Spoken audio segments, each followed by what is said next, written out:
Bismillahirrahmanirrahim. Assalamualaikum warahmatullahi wabarakatuh.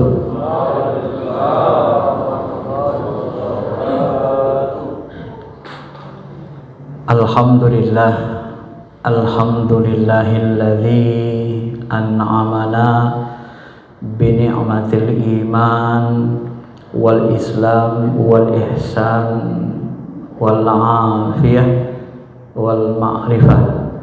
Asyhadu an la ilaha illallah wahdah la syarika lah wa asyhadu anna muhammadan sayyidina. Allahumma salli ala habibina syafi'ina wa maulana Muhammadin wa ala alihi wa sahbihi ajma'in, amma ba'd. Bapak Ibu yang dirahmati Allah Subhanahu wa taala, mari sama-sama kita bersyukur diberikan segala nikmat, baik nikmat zahir kesehatan, nikmat batin kenikmatan dalam beriman bertakwa, nikmat ihsan dan nikmat ruhani dalam bentuk ma'rifah. Mudah-mudahan Allah Subhanahu wa taala semakin lama semakin membuka hijab-hijab qalbu kita, mensucikan qalbu kita, dan mudah-mudahan nanti kita juga bisa istiqomah dalam mentaatinya sampai nanti kita kembali lagi kepada Allah Subhanahu wa taala, tempat yang abadi. Mudah-mudahan kita dikumpulkan juga bersama Nabi kita, para sahabat, guru-guru kita yang soleh, keluarga kita yang soleh dan solehah. Amin amin ya rabbal alamin. Bapak Ibu yang dirahmati Allah Subhanahu wa taala, hari ini kita akan membahas macam-macam ilmu atau yang dibahasakan dengan bahasa lain tingkat-tingkat ilmu dalam ilmu tasawuf, jenjang spiritual, tingkat ilmu. Di dalam ilmu tasawuf ini, ilmu itu dimulai dari ilmu syariat, ya. Fal ilmu zahir lahu isna asyara fanna wa kadza ilmu batin. Kata Syekh Abdul Qadir Jilani, ilmu ini ada yang zahir. Yang zahir itu, ilmu zahir itu ada 12. Sebenarnya ada 12 tingkat, ya. Ini menurut bahasa beliau, penelitiannya. Ilmu batin pun begitu, ada 12. Ya, dan ilmu ini juga terdiri dari ilmu yang disebut beliau dengan awam, ilmu untuk orang awam, kemudian orang khas, kemudian orang yang lebih khas. Kalau bahasa Imam Al-Ghazali, awam, khas, dan khawasul khawas. Beliau menyebutnya akhasul khawas, ya, sama, ya. Tetapi kalau kita munhasirah, kita ringkas lagi, kata beliau, ilmu ini ada 4 jenjang spiritual kita. Yang pertama, ilmu zahir syariah, ilmu zahirnya syariah. Ini berkaitan dengan perintah dan larangan dan hukum-hukum. Seluruh hukum-hukum yang ditetapkan Allah ini harus kita taati, ya. Yang kedua, ilmunya bersifat batin, ya. Batin dari syariah artinya apa? Ketika kita melaksanakan sholat misalnya, ilmu syariatnya itu rukun, syarat, takbiratul ihram, ruku, sujud, termasuk baca Fatihah. Ini syariat semua. Batinnya itu qalbu kita, ya. Apakah qalbu kita ini khusyuk, tunduk kepada Allah? Ini dikaji, didalami di dalam ilmu syariah, ilmu tarikat, ya. Batinnya syariat itu disebut dengan wa yusamma ilmu tariqah. Jadi kalau bahasa lainnya, sunnah itu ada sunnah yang jahir, sunnah itu ada sunnah Nabi yang sifatnya batin. Sunnah Nabi yang zahir, gerakan-gerakan jasmani beliau. Yang batin itu adalah tata gerak kolbunya, gerakan hatinya, termasuk bersih hati, tidak iri, tidak dengki, itu namanya sunnah batin. Nah, di dalam ilmu tasawuf disebut dengan batinnya syariah atau dikaji di dalam ilmu tarekat. Kemudian yang ketiga, ada batinnya tarekat. Jadi tarekat itu pun ada batinnya. Batinnya itu apa? Disebut dengan ilmu ma'rifah, pengenalan yang lebih sempurna tentang Allah, tentang hakikat perbuatan. Dan yang keempat, batnul bawatin, batin dari ilmu batinnya ilmu batinnya ma'rifat, beliau menyebutnya dengan ilmu hakikat, hakikat dari segala sesuatu. Nah, jadi ini jenjang-jenjang yang dilalui di dalam ilmu tasawuf. Ya. Ma'asyiral muslimin, Bapak Ibu yang dirahmati Allah. Ya. Kemudian beliau mengutip sebuah hadis memberikan perumpamaan ilmu ini. Kata beliau, asy-syariah itu syajarah, wat tariqah ahsanaha, wal ma'rifah awraqaha, wal haqiqah asmaraha. Jadi syariat itu adalah pokok, pohon. Ya. Kalau kita melihat tumbuh-tumbuhan, yang kita lihat apa? Pohonnya kan.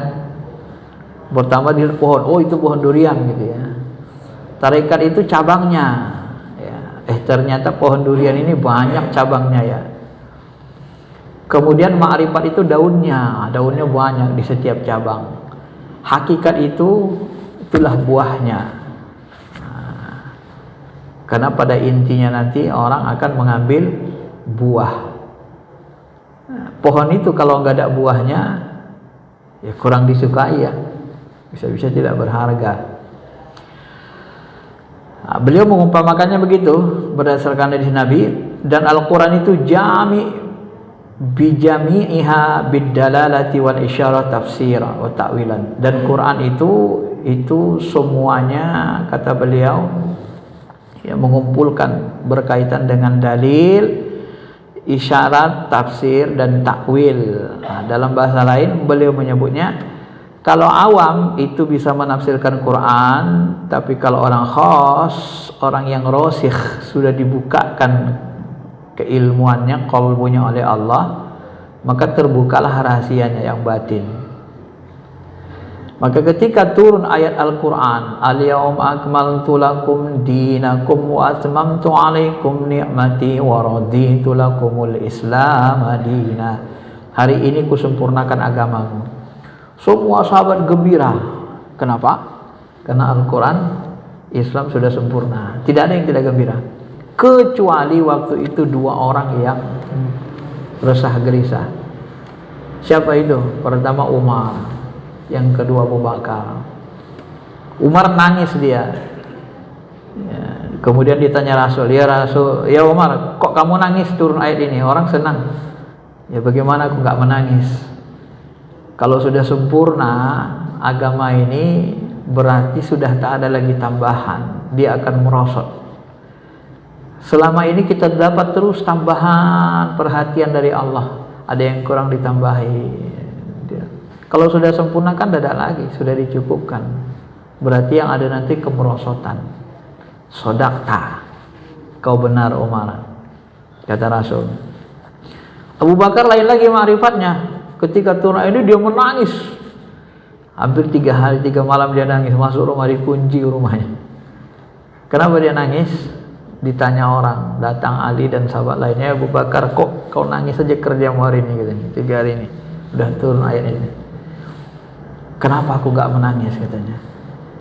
Ini adalah ayat turun memberikan isyarat Nabi Muhammad tidak lama lagi akan pergi meninggalkan kita.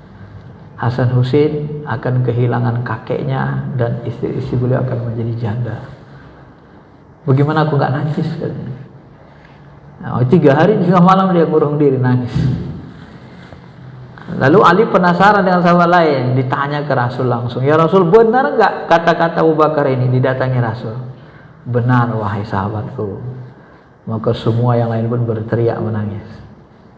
Jadi isyarat Nabi memahami ayat Quran itu tidak semua sama, tergantung dengan keilmuannya ya. Secara umum orang gembira kenapa ya? Agama sempurna, udah disempurnakan, sempurna.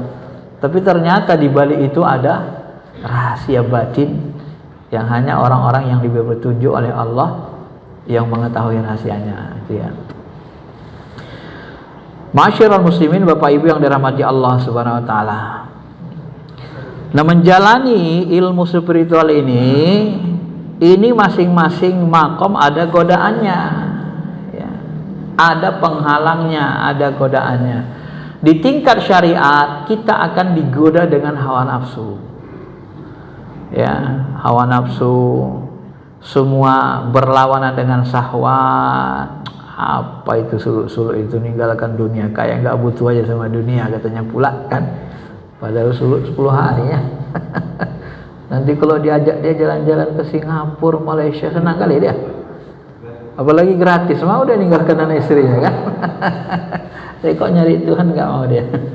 Mengenali Allah malas dia. Ya. Jadi hawa nafsu ini godaannya ini. Ya, kemudian godaannya lagi kita melawan syariat kan, tidak boleh melawan syariat. Nah, karena syariat itu harus dijalankan.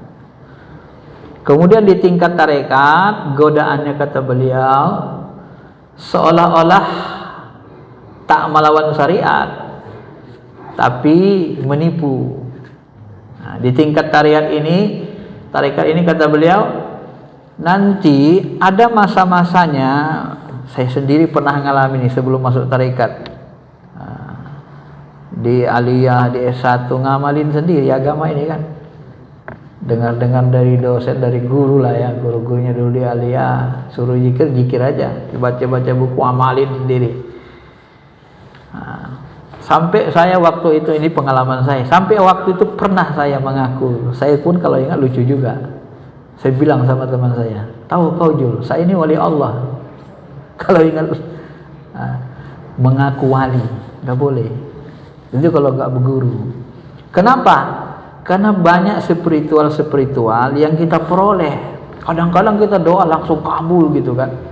Jadi seolah-olah apa mau kita dikabulkan Allah terus. Oh, berarti aku ini wali Allah nih kan begitu. Cinta ini godaannya di wilayah tarekat. Ya. Wilayah tarekat ini godaannya. Penghalang. Ngaku nabi, ngaku wali. Makanya Ahmad Musodik nggak berguru kan jatuh di sini. Dia Eden. Nah, kalau menurut Profesor Ahmad Rahman, salah satu mantan tangan kanannya, ya pernah dia ikut itu sampai jadi tangan kanannya kan. Dia Eden tuh rajin sekali tahajud. Wah, 2,5 jam tahajudnya kayak Nabi Pak.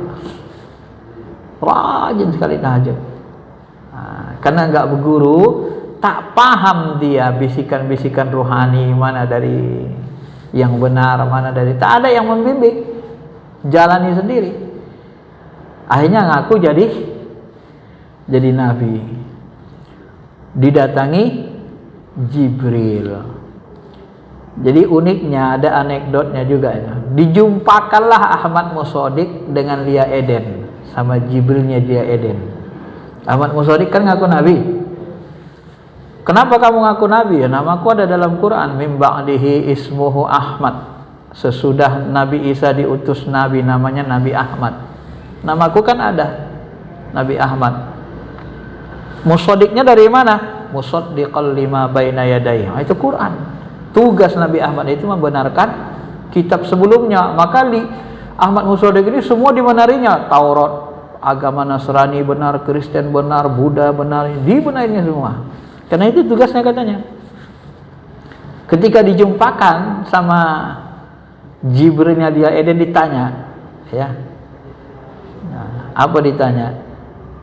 Ahmad Musodik, kamu kenal nggak dengan Jibrilnya dia Eden? Enggak. Ditanya Jibrilnya, nggak kenal juga dia sama Ahmad Musodik. Bayangkan, Nabi tak kenal dengan Jibril.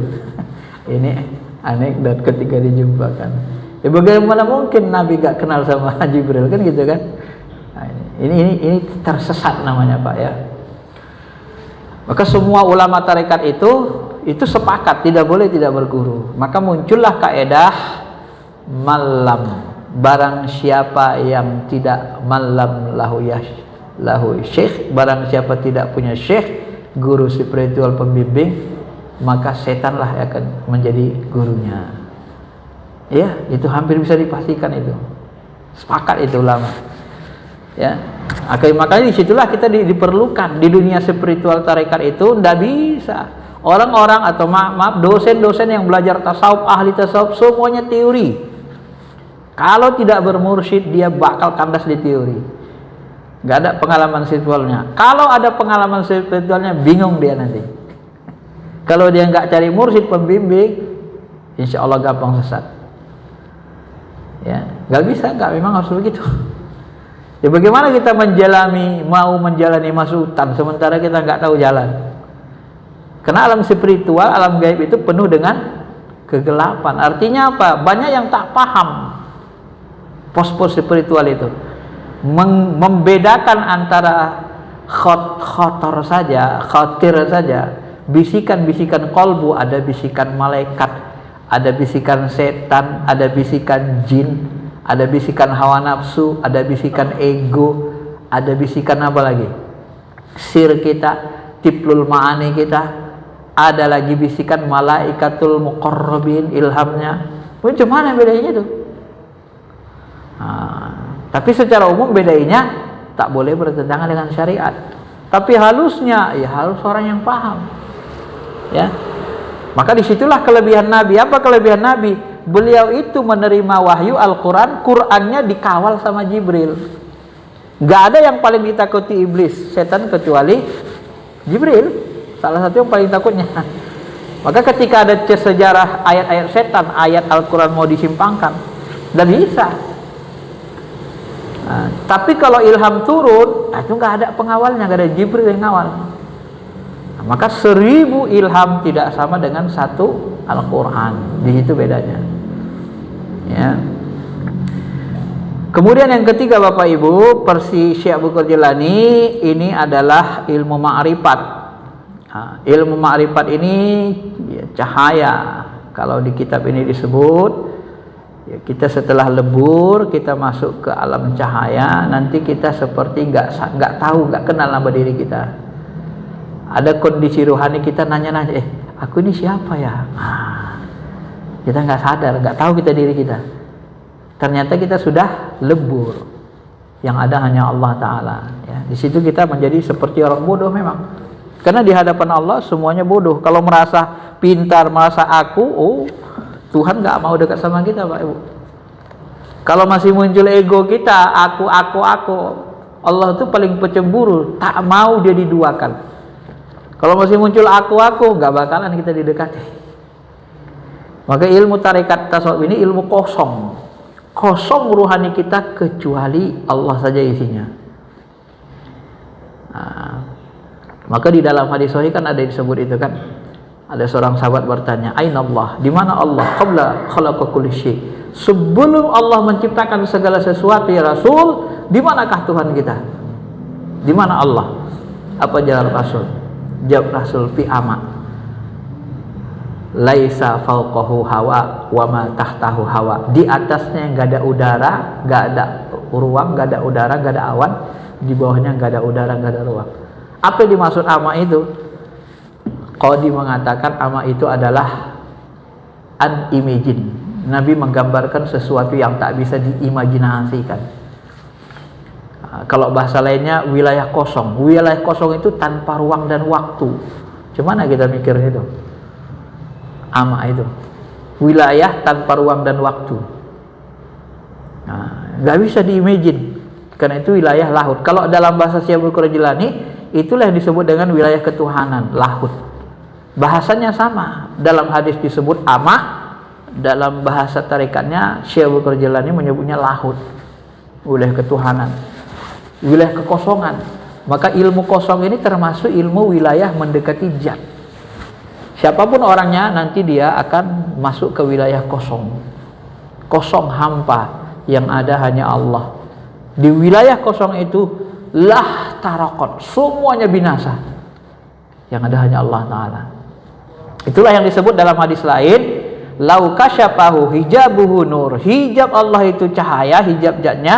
Lau kasyafahu, sekiranya cahayanya itu disingkap, lah tarakot subhan. Nah, maka semua yang memandang itu wilayah laut, wilayah nurjat itu semuanya akan binasa, yang mandang jatnya. Tak ada satu pun yang tersisa. Itulah yang dimaksud dengan kullu syai'in halik illa wajah. Semuanya binasa ketika wajahnya ditampakkan. Karena itulah Allah Subhanahu wa taala tidak bisa menampakkan dirinya zatnya langsung kepada kita. Kalau ditampakkannya langsung, bumi ini binasa, hancur. Makanya Nabi Musa minta coba-coba, kan gak bisa. Bukit saja hancur, apalagi kita kan. Bukit udah gede gitu hancur, kita kecil semekot juga mau ngelihat zatnya, ya nggak bisa lah. Nanti Allah berikan kesempatan di alam keabadian, namanya di alam ruh atau di alam surga, baru diizinkan Allah Subhanahu wa taala melihat. Satarawna rabbakum kama tarawna hadza lailatal qadal qamar. Kelak kamu akan melihat wajah Tuhanmu seperti kamu melihat bulan purnama ini mudahnya. Ma'asyiral muslimin, Bapak Ibu yang dirahmati Allah Subhanahu wa taala. Nah, di wilayah ini karena kita sudah sangat dekat Tuhan, kalau tidak ada guru pembimbingnya juga atau lepas kendali, orang ini nanti akan mengaku Tuhan. Inilah yang bahasa spiritualnya, kata Abu Hurairah, sekiranya aku mengungkapkan rahasia ilmu, ku ajarkan sama kalian, niscaya kalian memenggal leherku. Aku diajari Nabi dua ilmu, satu yang boleh diajarkan, satu yang tak boleh. Yang boleh itu ilmu syariat, tarekat, sampai di sini. Kalau ini disebutkan, maka orang mengaku dirinya Tuhan. Ya.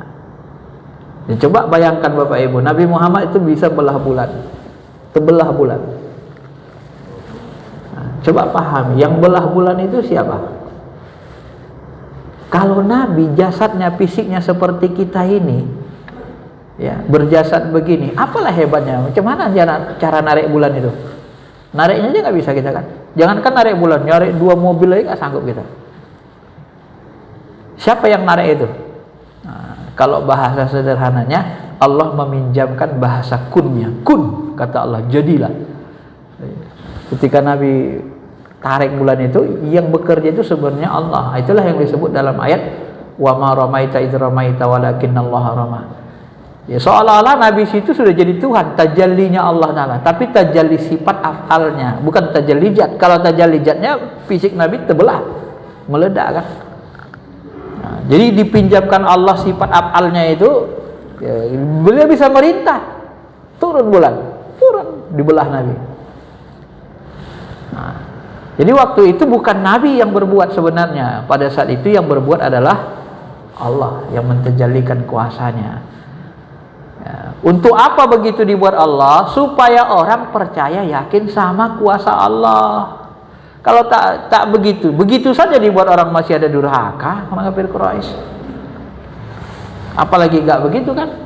Nggak ada mukjizat, ya semakin nggak percaya lah orang. Bapak Ibu yang dirahmati Allah Subhanahu wa taala. Jadi sampai di sini sudah sangat dekat sama Allah, kemudian batinnya dari tarik ma'rifat itu adalah hakikat, kata beliau.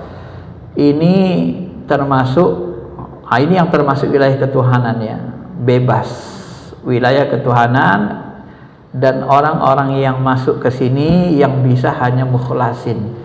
Orang yang qalbunya hanya Allah saja isinya, dan mereka itu orang yang ikhlas. Dalam bahasa Quran mukhlasin.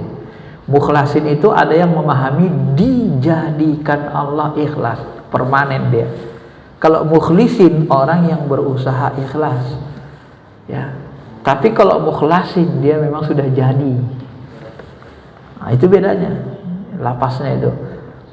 Makanya jelas kan dalam Quran itu, wa man kana yarju liqa'a rabbih faly'amal 'amalan shalih wa la yusyrik bi ibadati rabbih ahada. Barang siapa yarju, berkeinginan, berharap berjumpa dengan Allah, hendaklah dia beramal soleh. Jangan sekutukan sesuatu dengan Allah. Artinya apa? Seluruh amal kita ini harus benar-benar karena Allah. Inilah yang paling susah. Tak ada terselip selain Allah. Ya, barulah nanti kita disebut fana. Apa yang dimaksud dengan fanaul fana? Kata Syekh Abdul Qadir Jilani dalam bait, fanaul fana itu kau tidak lagi menginginkan kecuali apa yang diinginkan Allah. Kau tidak melakukan kecuali apa yang Allah ingin lakukan untuk dirimu. Karena kita kedirian kita udah hilang, itu disebut fana. Nah, maka orang yang sudah fana itu ya tajalli sifat Allah pada dirinya. Nabi, wajar kalau Nabi disebut Al-Quran berjalan. Al-Quran itu kan kalam Allah, firman Allah. Berarti jasad Nabi itu firman yang berjalan, kan begitu. Sifat Allah jadi kan. Nah, itu yang dimaksud dengan mukhlasin itu. Salah seorang mursyid kita mendapat ilham. Apa dia katakan?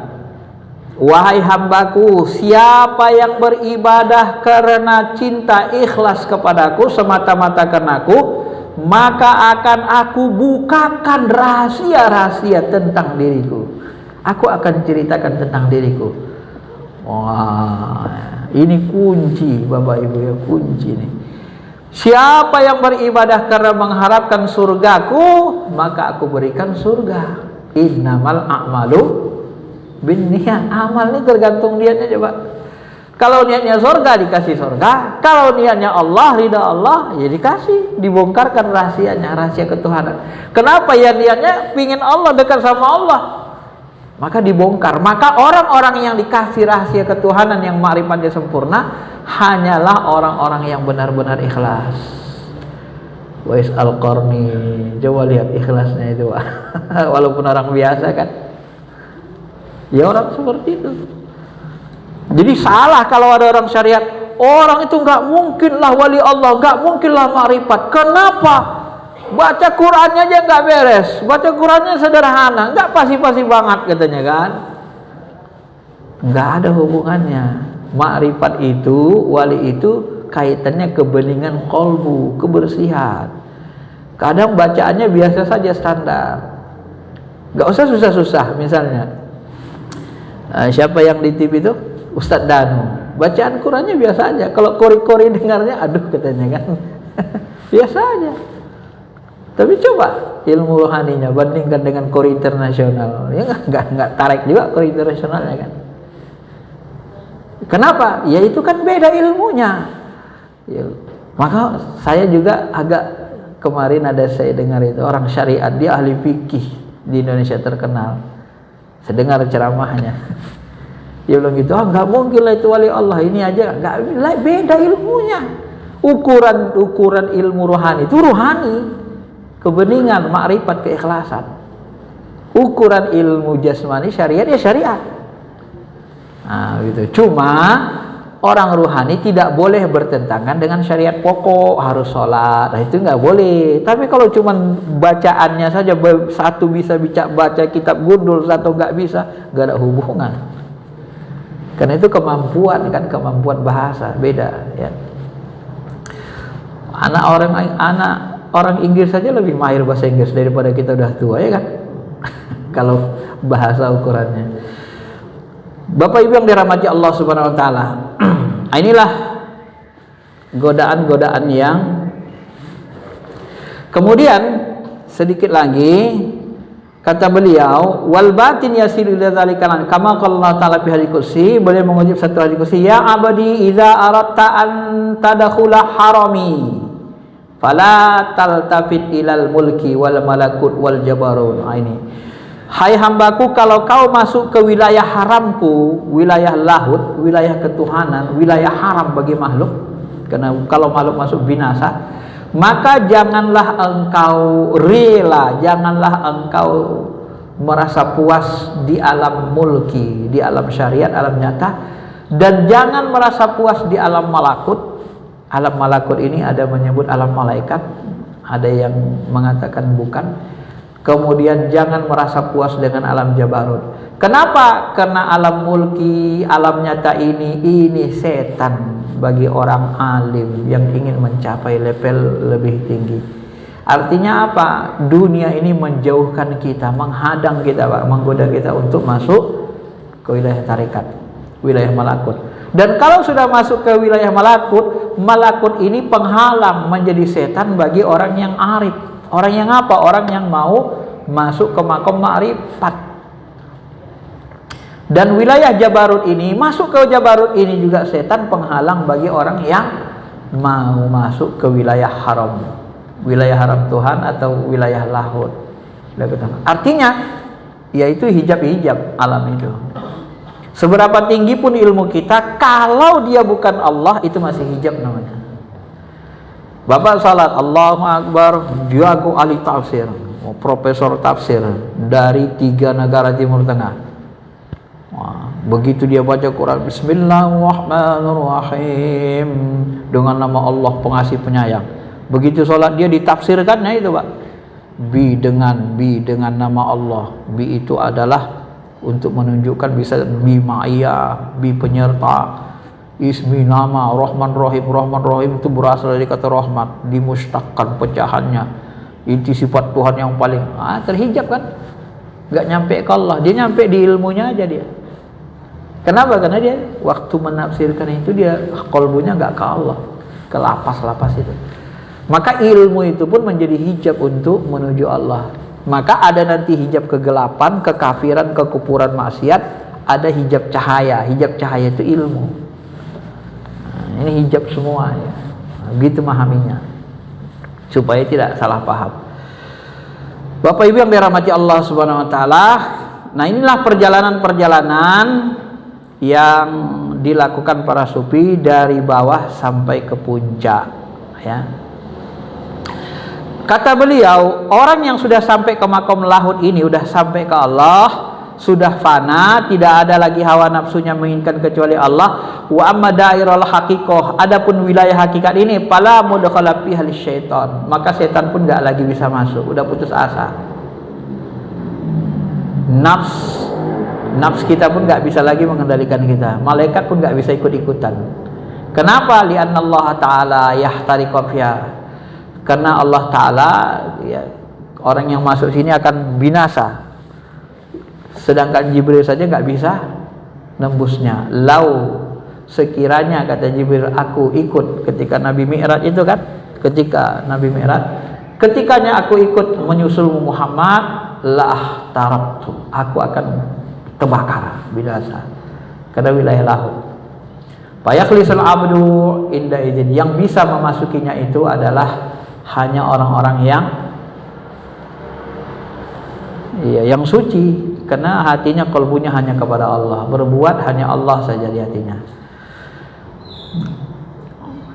Yang terakhir, Bapak Ibu yang dirahmati Allah, kemudian maka dalam menjalani tarikat ini kita dilarang sok-sokan namanya. Sok-sokan itu ya sok udah tinggi, udah makrifat, tapi masih belum kenal Allah gitu kan. Maka di sini kita disuruh sadar diri saja, jalani saja. Wa yambaghi lil insani yu'rafa miqdarahu. Maka diharapkan kepada manusia dia mengertilah levelnya, ya. Jangan dia memaksa dirinya untuk makom yang dia belum sanggup. Karena nanti Bapak Ibu yang dirahmati Allah Subhanahu Wa Taala, di alam-alam ini pun kita nanti harus melakukan, kalau bahasa lainnya di sini, orang yang usul sampai kepada Allah ini dia mengalami fana, baru nanti dia menyaksikan keindahan jamalullah, ya, kemudian dia seolah-olah nanti terlahir kembali, ya. Nah, ini alam rahasia ini. Sebagian mursyid kita ini nanti kita akan melihat ruh kita itu dari anak kecil dia kembali besar, dia seperti lahir kembali. Itu tiprul ma'ani. Dan ini dilakukan harus dengan dawam zikir bertahap. Tidak usah soal-soal, tidak usah dipaksa-paksa. Kalau bahasanya begitu, ya. Dan Bapak Ibu yang dirahmati Allah, semua kita ini, kata Syekh Abdul Qadir Jilani, sangat terikat dengan ilmu kita. Kalau nanti kita masih wilayah syariat, ruh kita ruh jismani, maka akal kita akan tertarik ke alam nyata. Ya. Kalau kita orang taat, kita nanti masuk surga, kita masih di alam mulki, dan akal kita masih akal namanya akal ma'ashi, akal satu. Gak usah dipaksa. Kalau kita masuk tarekat, kita masuk ke alam malakut, ya. Kemudian setelah kita masuk ke alam malakut, itu nanti akal kita naik ke alam akalnya namanya akal ma'adi, ruhnya ruh saironi. Jadi kalau bahasa Ibnu Khaldun, ruhani kita ini kita pindah lapisannya dari jismani ke saironi rawani, baru ke ruhani, baru ke ruh kudusi. Jadi kalau sudah sampai makom kita ke ruh kudusi, yang mengendalikan jasad kita ini ruh kudusi, maka Allah saja maunya, tak mau ada yang lain. Tapi kalau masih ruh jismani kita, level kita, mohon maaf, level kita nanti masih lebih materialistis, semuanya diukur. Aku kalau tak ada untungnya, tak ada duitnya, tak mau aku, katanya. Nah, kenapa? Karena dia tidak, karena di jasmani, akalnya masih di situ. Kalau dia taat, masuk surga juga, tapi surganya jannatul ma'wa, surga di alam mulki namanya. Kalau dia nggak taat, ya masuk neraka. Jadi setiap alam ini, setiap lapisan dimensi alam ada lapisan akalnya, lapisan rohaninya, lapisan alamnya, lapisan rohaninya, lapisan ilmunya. Ini sulitnya belajar ilmu tarikat ini. Makanya di dalam wilayah tarikat ini, guru kita itu kita tidak ada disalah-salahkan, disuruh jalan saja gitu, dibimbing. Kalau dalam naksabat itu latoib, ya latoib aja dulu. Ma'rifatnya di latoib, kulul jasad naik, terus. Di mereka gak disalah-salahin gitu, dadak sesat di situ, karena memang itu levelnya. Terus jalan aja, ya. Gak bisa kita paksa orang masih di latoib dibawa ke tahlil, gak bisa. Gak bisa dipaksa, ya. Dan untuk membuktikan ini, kita sering, kalau saya dengan jemaah-jemaah saya, ya saya latih dengan berzikir secara tenang. Sebenarnya pagi ini tadi saya berharap juga kalau masih ada waktunya, coba kita latih 3 orang, coba dulu. Yang mau latihan, siapa yang mau? Latihan zikir. Jangan zikirnya zikir jasmani. Coba kita masuk wilayah zikir ke alam malakut lah dulu. Wilayah yang lebih halus gitu ya, biar rasa.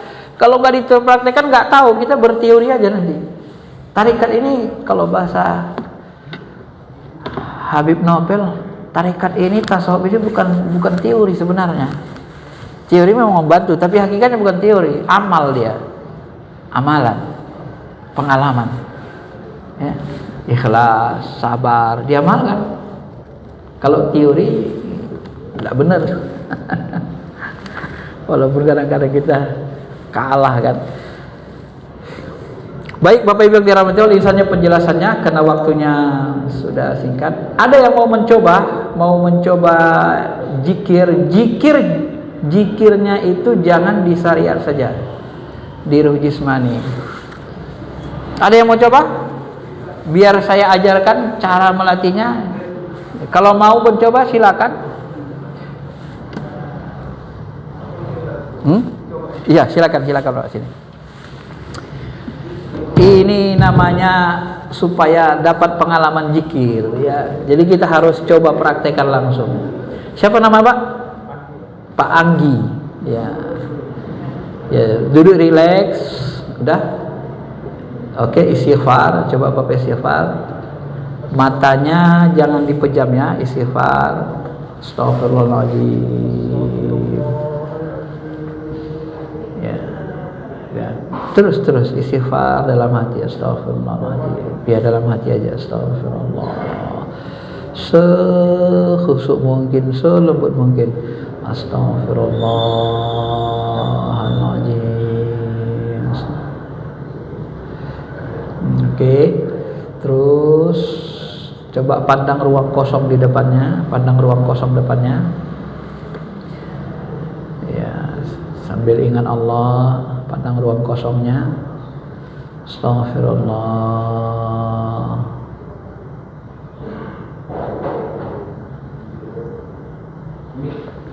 Ya, tundukkan lagi hatinya, tundukkan. Astagfirullah selembut-lembutnya.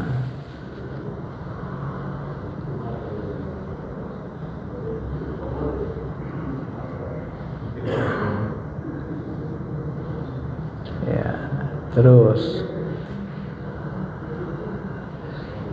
ya. Ya, coba sholawat, bantu sholawat dalam hati. Allahumma sholli ala.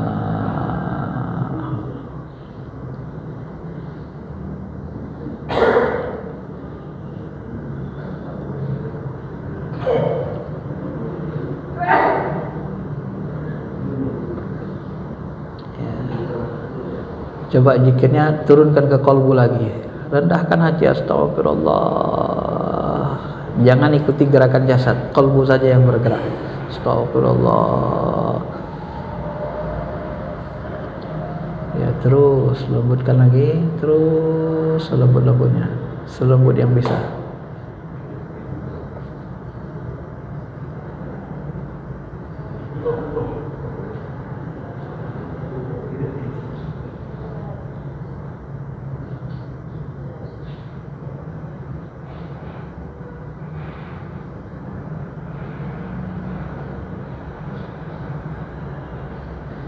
Ya, terus coba qalbunya aja yang istighfar, lisannya didiamkan, tenang aja. Ya, tenang. Terus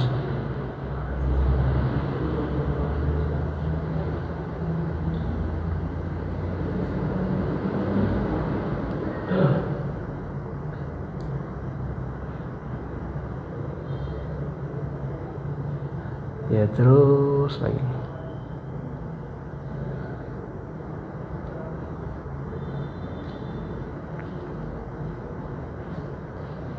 Pandang ruang kosongnya, istighfar lagi.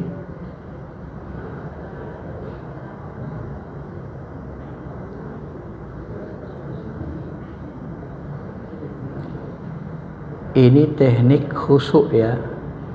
Khusyuk zikir, khusyuk sholat. Ya. Nah, coba terus seperti ini. Qalbunya seperti ini rasanya ya. Coba terus ya, istiqomah.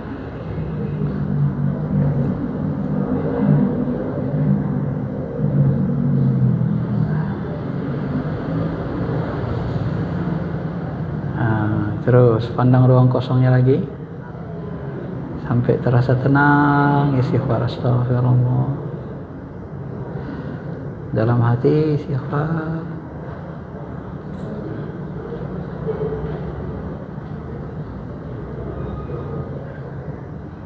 Ya.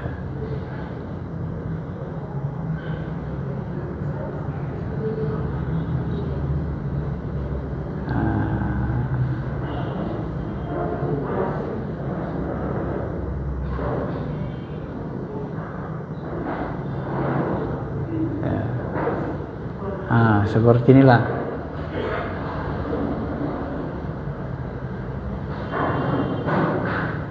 Ya.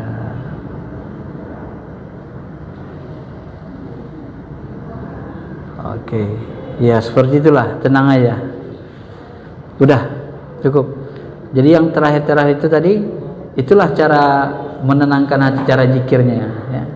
Lebih khusyuk dia. Jadi kalau kita buat contohnya, kita langsung praktekkan, langsung dirasakan. Jadi kalau saya dengan yang belajar sama saya, langsung begitu saya ajari. Nanti dari situlah kita paham bahwasanya nggak bisa kita zikir ini kalau nggak ada yang membimbingnya gitu. Sedangkan gerakan sholat harus ada yang bimbingkan, melihat gerakannya.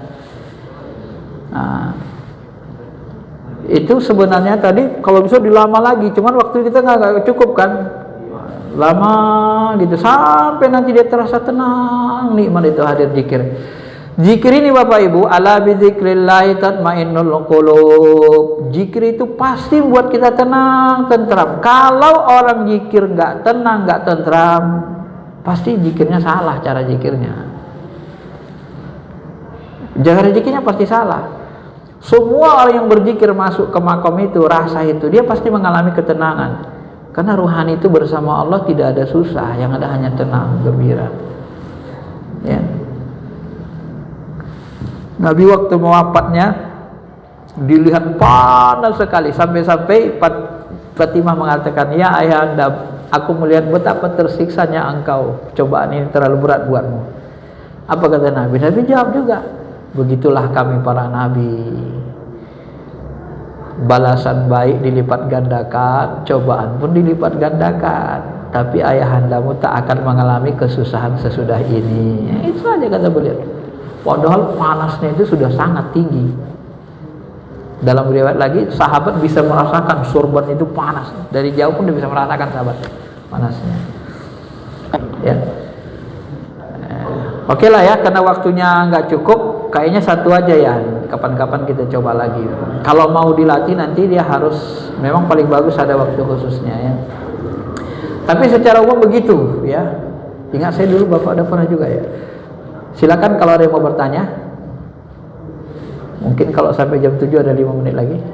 Ya silakan Pak. Tingkatan zikir.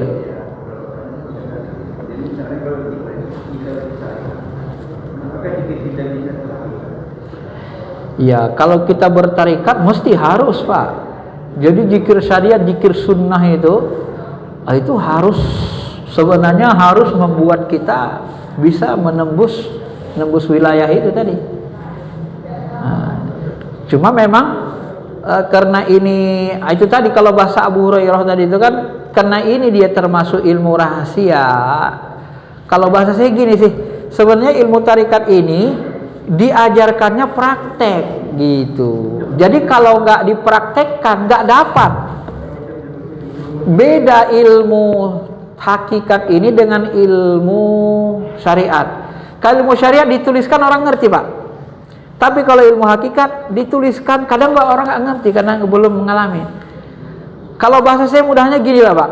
Cara membaca Quran dengan lagu bayati, sikaras, nahwan, itu kalau Bapak buat teorinya setengah mati nggak bisa niru orang buatnya Pak. Tapi begitu dipraktekkan, lenggok-lenggoknya bayat itu gini, inilah namanya ilmu riwayat. Ilmu riwayat ini nggak bisa dituliskan, harus langsung liqa. Termasuk ilmu ini tadi. Nah, ilmu khusyuk ini karena dia wilayah ruhani nggak bisa dituliskan. Bapak nuliskannya orang nggak ngerti cara buatnya. Ini kebetulan saya bawa ini teman-teman saya sekalian jadi murid sahabat lah. Mereka saya latih tadi. Mereka juga awalnya nggak ngerti. Nah setelah dilatih ngerti, nanti silakan ngobrol sama mereka. Beda itu Pak, beda sekali cara zikirnya itu. Nggak bisa kita samakan dengan zikir biasa. Karena kita akan masuk wilayah ruh. Karena memang tasawuf itu ruhani, bukan teori, bukan jasmani. Ruh dia yang diperbaiki. Nah, semakin bersih, semakin kuatlah kita, semakin sabar menjalani hidup dunia ini. Jalani aja lah, orang mau marah gimana, pokoknya jalan aja ya Allah, engkau ya Allah. Cemana lagi? Karena kalau ruhani ini dikuatkan, kita menjalani hidup semakin kuat. Ya. Tapi kalau rohani kita lemah, ya semakin lemah lah kita. Di samping mudah pemarah, pendendam pula lagi. Nah, tapi kalau rohani kita bagus bersih, enggak, walaupun kadang kita marah, habis sudah selesai, enggak ada dendam, istighfar aja. Karena kita manusia, enggak bisa juga kadang enggak marah Pak. Ya, tapi istighfar jalan terus, dendam enggak boleh. Nah, kalau pengalaman saya, kalaupun saya nanti marah gitu, enggak ada dendam dalam hati. Kadang-kadang jengkel kita Pak, lihat mahasiswa itu, entah apa tingkahnya kan. Sekarang muncul dalam hati ini tekan aja nilainya nih, ngomong gitu. Setan di dalam itu kan, gitu, tekan aja nilainya. Nanti waktu nilai nggak ada saya tekan, murni aja, nggak ada. Nah, itu pengalaman saya ya, nggak ada. Kenapa ya? Memang nggak boleh pendendam kita, nggak boleh itu. Karena itu salah satu manfaatnya, tidak boleh. Walaupun bisikan itu tetap ada, kita nggak bisa lepas, tetapi kolbu kita tuh lebih gampang menolaknya. Nah, itu saja sebenarnya ya. Disitulah kita pentingnya belajar zikir tarekat. Baik, saya kira gitu aja ya. Kapan-kapan nanti mudah-mudahan saya coba lagi beberapa orang ya, mudah-mudahan tadi udah agak inilah ya, udah terasa bedanya. Walaupun namanya baru sekali, kalau sekali ada terasa lagi itulah ya. Kalau semakin hari semakin terus, insya Allah pasti terasa bedanya. Beliau berdua ini pun dulu termasuk yang apanya nih, termasuk bingung kan, cemana, tapi ketika dilatih terus, ternyata paham gitu. Karena ilmu ini memang ilmu praktek ya, ilmu zikir ini, ilmu khusus.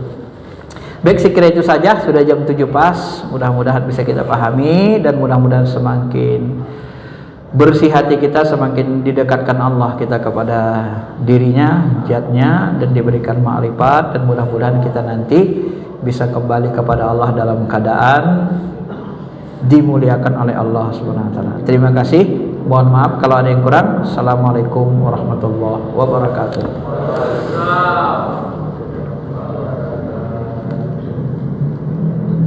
Demikianlah kajian pada pagi hari ini. Semoga menambah ilmu pada kita dan menambah manfaat bagi kita semua. Sebelum ditutup dengan doa, mari kita sama-sama membacakan hamdalah. Alhamdulillah. Assalamualaikum warahmatullahi wabarakatuh. Astaghfirullahaladzim. Alhamdulillahirabbil alamin, wassalatu wassalamu ala asyrafil anbiya'i wal mursalin wa ala alihi wa sahbihi ajma'in. Ya Allah ya Rahman ya Rahim, bersihkan qalbu kami, hati kami ya Allah. Jadikan kami orang yang ikhlas, orang yang senantiasa mensyukuri segala nikmat-Mu, bersabar terhadap segala cobaan-Mu. Ya Allah, terima segala amal ibadah kami.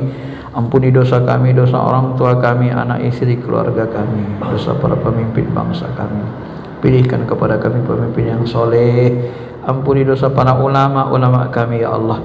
Jadikan kami orang yang soleh, orang yang beriman, sebenar-benar beriman, orang yang bertakwa, sebenar-benar takwa, dan orang yang senantiasa ikhlas, mukhlasin, yang Kau jadikan ikhlas dalam segala amal ibadah kami. Ya Allah, terimalah doa dan pinta kami. Yassir umurana umurad dunia wad din wal akhirah. Mudahkan segala urusan kami, urusan untuk mentaati-Mu, urusan agama kami mudahkan ya Allah. Urusan dunia kami jangan jadi penghalang kami untuk mendapatkan keridhaan-Mu ya Allah. Urusan akhirat kami ya Allah, jangan Kau jadikan kami orang yang terhina di akhirat ya Allah. Muliakan kami baik dunia maupun akhirat. Rabbana atina fid dunya hasanah wa fil akhirati hasanah wa qina adzabannar. Wa sallallahu ala khairi khalqihi nabiyina Muhammadin wa ala alihi. Walhamdulillahirabbil alamin.